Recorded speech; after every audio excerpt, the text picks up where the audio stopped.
The tail end of winter can be quite a frustrating time if you're a gardener and a bit of a foodie as well, because everything gets boring eventually. I mean, I loved these leeks when they first came in October. I've been eating them all winter, and you tend to think, oh, not again, you know, plus they're getting a bit tough. Meanwhile, the things that you've got great hopes for the coming season, they're not ready to produce yet. And elsewhere I've got sprouts and I've got broccoli and all the usual staples. But you just sometimes yearn for something a bit different, and that's when your stored veg comes in. Because last summer I stored quite a few things, and what I'm going to be cooking for myself tonight is Boston baked beans from my haricot beans that I grew last summer, dried on the plants, and I've had them in storage ever since. It's a wonderful midwinter meal and a real taste of summertime. So let's head down to the kitchen and do some cooking. These are my haricot beans that I grew last summer. I've dried them on the plants, which is an interesting little habit. They grow, these are climbers, they grow very similar in habit to traditional English runner beans. But unlike runners, they're quite good for drying. These are actually a variety which is called Blue Lake, and it's a dual-purpose haricot. It's a climber, and you can eat them fresh, and they're very nice fresh French beans. But they can also be dried, and in the case of these, I let them dry. They go quite sort of dried up on the plants in the autumn time. We had quite a good autumn last year, so I picked them just like this, dried on the plants. Sometimes I gather them in a little bit early if it's looking wet, and I just finish off the drying process indoors on newspaper. But the beans will then keep in their pods. They're quite dry, and you can either pod them up straight away, put them into a jar, or do as I've done, just leave them in a pile and pod them when you need a batch of beans. It's also a nice thing to do on a winter's evening too. You can all sit down, it's a good family activity too, and pod the beans. But dried like this, they'll keep for quite a long time. I mean, I usually grow and dry enough to use in the course of a winter, but you could keep them for a year or more if you wanted, I guess. I've never tried, but they don't seem to deteriorate anyway.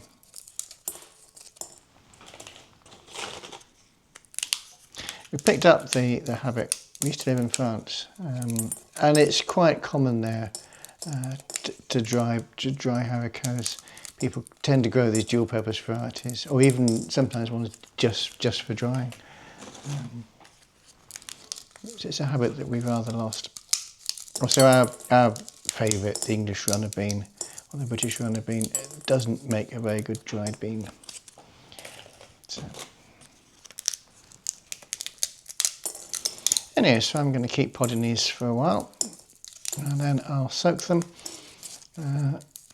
Soak them for either 4 to 6 hours, or overnight if you've got to rush off and you want to prepare them in the morning, and then boil them for a little while, and they just soften, and then they're ready to use in soups, stews, or in this case, baked beans. The recipe I'm using calls for a pound of beans, which may not look very much, but by the time they've soaked and boiled, they'll absorb quite a lot of water, and they'll kind of double in size, so you actually end up with a lot of baked beans. So these just go in water for a few hours, about 5 hours soaking. Cover them in a good depth of water because they will soak it up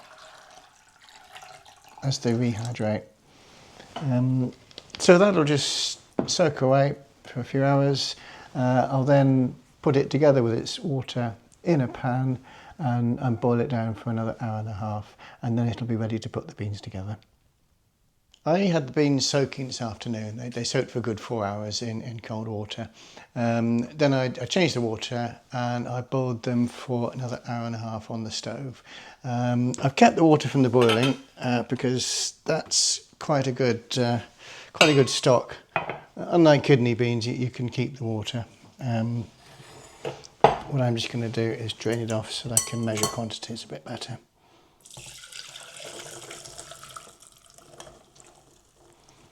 There we go, easily doubled in size.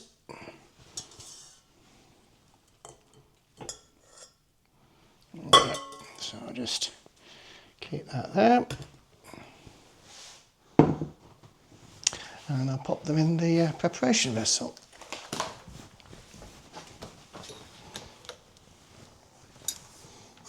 I've just warmed it up, get a head start on things.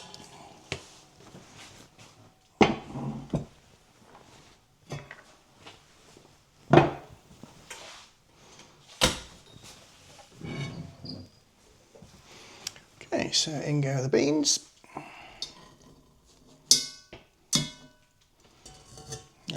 I've made up a little bouquet garni. This is 2 bay leaves and a sprig of thyme from the garden. Some strays there. And also 2 or 3 chopped sage leaves.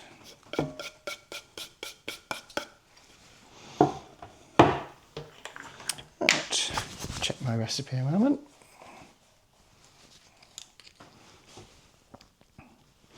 Okay, 2 tablespoons of molasses.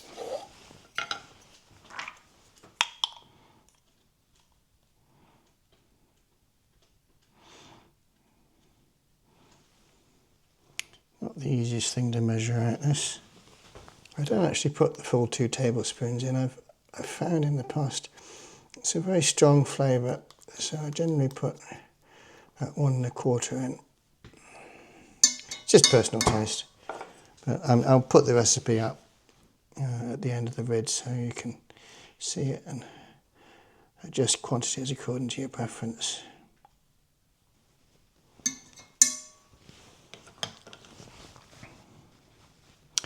1 teaspoon of dried mustard.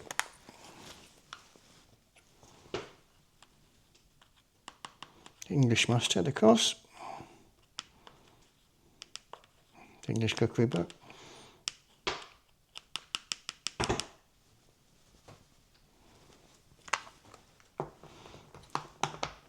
4 tablespoons of tomato puree. I've learned to add a little bit more than the recipe says, so I'm going to put 6 in. Again, it's just personal taste.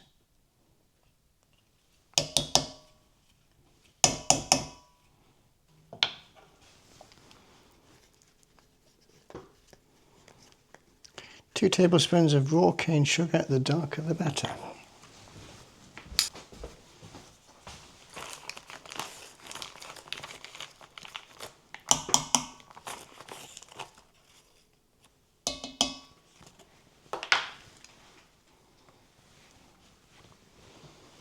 So the recipe here, it says it differs depending on what you want to put in it, but it's 1 pint of either chicken or beef stock, or the cooking water plus a stock cube.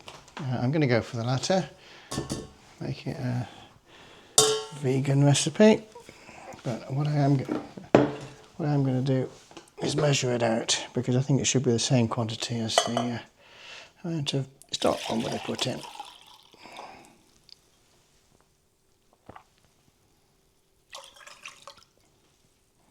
There we go, that's 1 pint. And salt and pepper.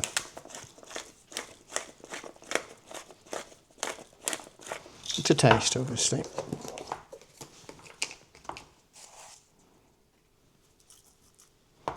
There we go. Give it all a good mix in.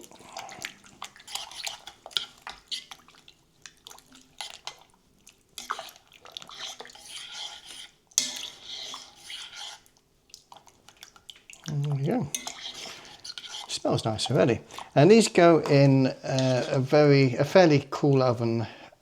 It says 4 to 6 hours in the book. I put it in overnight, and I used the lower oven, the warming oven of my wood stove here, which is quite warm. It's not boiling, but I usually find that by the morning everything will be just about perfect.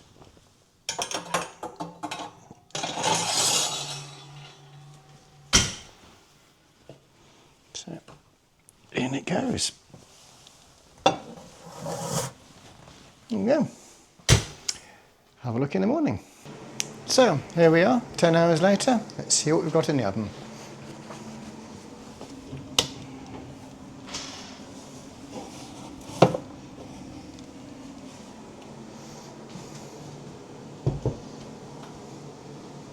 There we go.